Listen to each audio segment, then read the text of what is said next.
వినుతనే ఏం కర్రీ అనిందో అక్షిత నీరేం చెప్తాను అక్షిత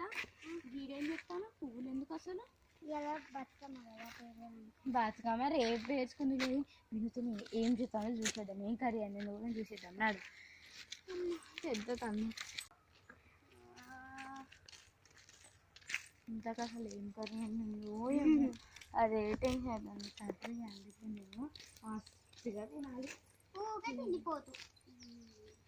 ఏదో తినిపోతు మాటి మాటికి తినిపోతుంటున్నావేంటి మరి తినేవా నువ్వు తిండిపోతువే కాబట్టి అమ్మయ్య వినుతనే వాళ్ళు ఇంటికి వచ్చేస్తున్నాడు ఇంకా ఇంకా చేదు బాగా